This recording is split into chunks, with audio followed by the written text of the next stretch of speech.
In 5, 4, 3, 2, 1. So great entrepreneurs learn to pivot during a pandemic. They also learn how to turn to each other for help. We'll be talking to the past president of EO Dallas next on The Jeff Crilley Show.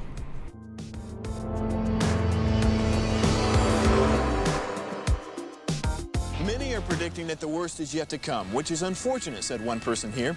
Until now, they've enjoyed the reputation of being the nation's icebox. Watched a burglar in his home this morning by webcam. As a journalist of over 25 years, stories are what make my world turn. Reporting live from the Dallas newsroom tonight, Jeff Crilley, Fox 4 News. But in 2008, I took the jump from my familiar life and started a PR firm from my home. We're talking about anyone with a camcorder like the one I'm using becomes a television network. We started slowly growing the company, and we now have over 100 clients, and we've branched into the world of live digital broadcasting. I now own 8 different TV studios and have a huge team, and the stories that I now get to share are sometimes the most important of my life. Life has a funny way of coming around full circle. This is The Jeff Crilley Show. So as many of you know, I was a reporter with Fox 4 here in Dallas.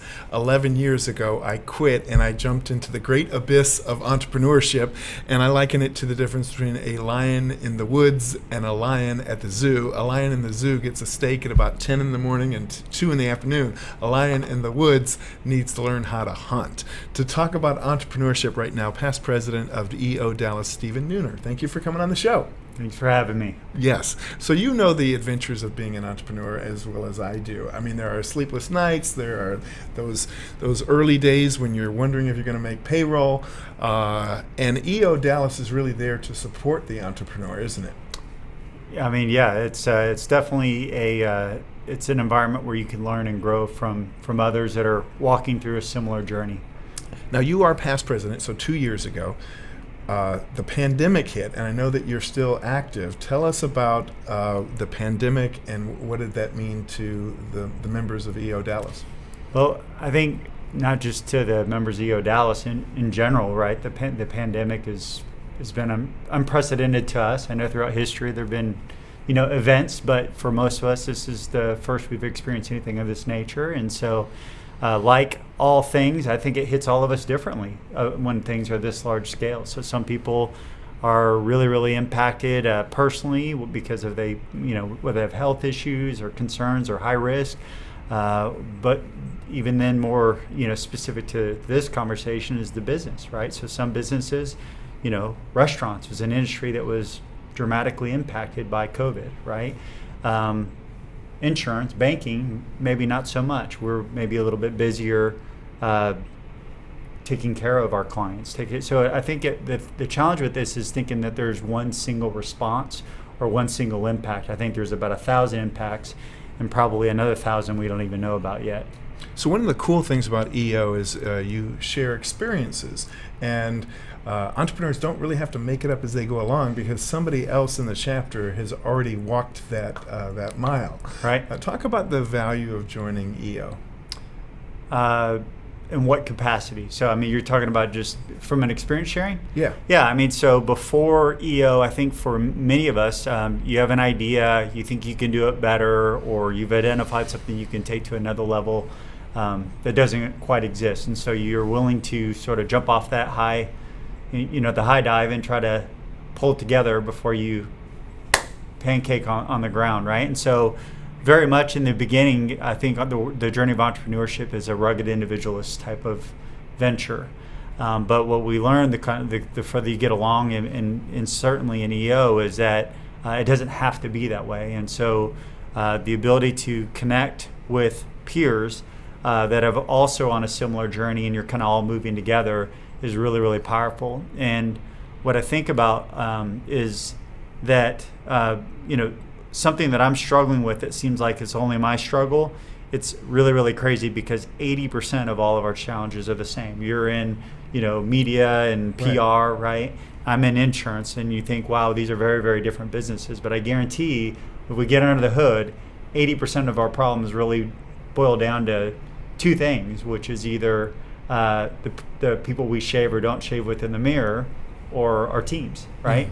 And so I think that working through those things with other people that are on that journey help you learn and grow faster.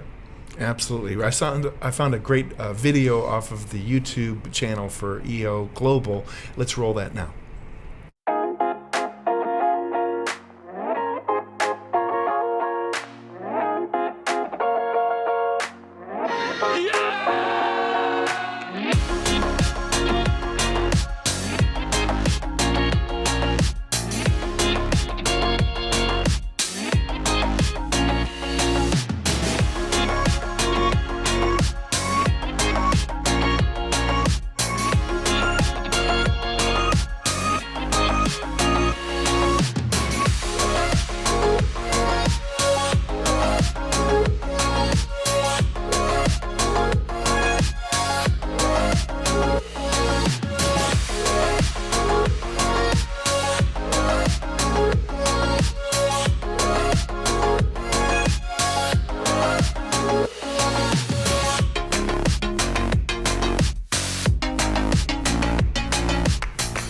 So one of the cool things about EO, from my perspective, is the camaraderie and this feeling that you always have a brother or sister wherever you travel. They've got chapters all over the globe.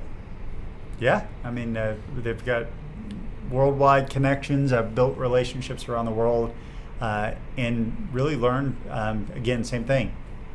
80% of our challenges are the same, right? There might be things culturally, from a government perspective. I mean, there's a lot of different challenges that we face, but so often there's a resonance and you can learn.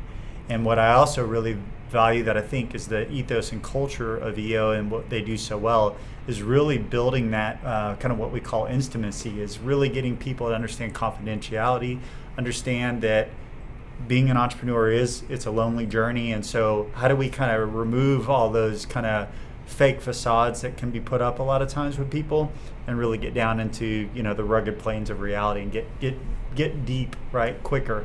And so it's really amazing when you can go around the world and meet someone from Germany. You know, I went to Frankfurt a few years ago and made a great friend, and it took 15 minutes to really felt like I'd known the guy my whole life. Yes. You know? And when you join, you get a kind of a global index, so you can really reach out to anybody if you're traveling and you want to just grab a sandwich with somebody. There's kind of a unspoken rule that, you know, if a brother or sister calls you, within 24 hours. For some of it's hospitality. Sometimes it's, hey, we're going to go show off. We're going to show off Dallas, right? We're going to show off wherever you're at, right? And really show someone the best of what's in your area. And so that's really, really cool. I often don't plan, you know, my wife and I like to travel, our kids like to travel. I often don't plan travel now without reaching out to someone in EO and say, hey, like, what's the real cool stuff that we need to go explore? That's awesome. And they also have an Accelerator program. We're going to roll a little bit of that video and have you kind of describe what the Accelerator program is all about. Okay. I'll do my best. So tell us, there's a requirement to get into EO in terms of your annual revenue, but even if somebody's not meeting that revenue goal, so it's for EO, it's $1 million is the revenue threshold to become a member of EO, but EO does like to pay it forward. A lot of people like to use the word terminology of give back. I think it's paying it forward to those entrepreneurs that, you know, maybe aren't quite there. I think the minimum threshold may have changed last time I looked. I think it's 250,000. So they're past the ideation stage and they really do have a business. And then we help them through a learning process, through peers, through mentorship of full-blown EO members to really help the Accelerator chapter. It's kind of like a sub-chapter of EO, really cross that threshold and move into full membership. And so it's a really cool way, like I said, to pay it forward, because I think a lot of times the entrepreneurs that are in EO, you know, without the EO experience, they had to find their way. Yes. And it's really, really something powerful to be able to turn around and go help people with the experiences, kind of making my pain your gain, right? And so that's a really neat thing about Accelerator, and something makes me really proud that EO does. Tell us about some of the learning events that have happened since the pandemic started, because I think you're giving people a lot of tools that they can use to navigate this, great unknown. Yeah, we've had a lot of online, virtual, learnings. We've had some very, very tactical type things, and then we've had just really people kind of share and let people know, especially early on, that hey, like, again, you're not alone. It's going to be okay. I mean, one of my favorite ones was actually we had Mark Cuban come speak to Dallas and Fort Worth virtually, and he was an open book. And so, like, really seeing, like, okay, well, you know, my business is, you know, X amount of revenue, X number of employees. Well, Mark Cuban, a billionaire, you know, here in Dallas, owns the Mavericks and all these other companies. He's being impacted too. And so it's just kind of that realization of like, hey, again, there's other people out there dealing with this too, and you know, how do we get through, and how do we get through it faster together? And I know of businesses that really, I think, have been saved through relationships in EO that I've witnessed personally. I mean, from people that were with the big banks and maybe weren't able to get qualified for PPP, didn't know how to navigate that world, to, you know, basically being able to connect through strategic alliance partners that understand small business and are committed to small businesses and middle market companies, and be able to connect with them and be able to get through that process when maybe the big banks let them down. And so, I mean, for them, it was life or death, and EO maybe saved their company. Wow. And for this chapter, we're one of the largest chapters on the planet. How many members in EO Dallas? I don't know where we currently sit, but last I saw, we were around 150 in Dallas. That's wonderful. One of the things that I find most valuable is Forum. You have a mastermind group of your peers, and sometimes it's as few as 5 and can grow as large as a dozen people. Talk about Forum and what happens in Forum. So, I mean, for lack of better terms, I mean, there's I always kind of express it this way, and I know not everyone's like a church person, but like I go to a really, really big church, and so you have the big group, right, which is where kind of everybody goes, but then they have these kind of like home teams, which are people like where they shrink the size of the community so that people can really get to know each other on a more deeper level.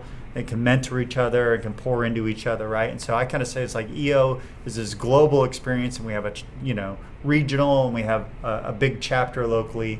But I would say that the forums is really where you do life together, and you get really, really close, and this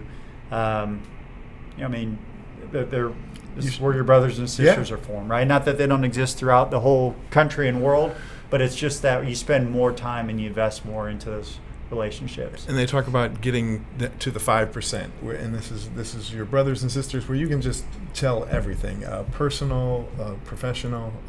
Personal, professional, relational. I mean, all the things, right? What business, going back to the two main problems, often team members, and then the people that we shave or don't shave with in the mirror. And so, in order to be able to reveal those blind spots, that are limiting our own growth, which then is maybe impacting the growth of our business, you've got to be able to get close, and you have to be able to be very, very transparent, vulnerable, because I can't help you if I don't know what the real challenge is, right?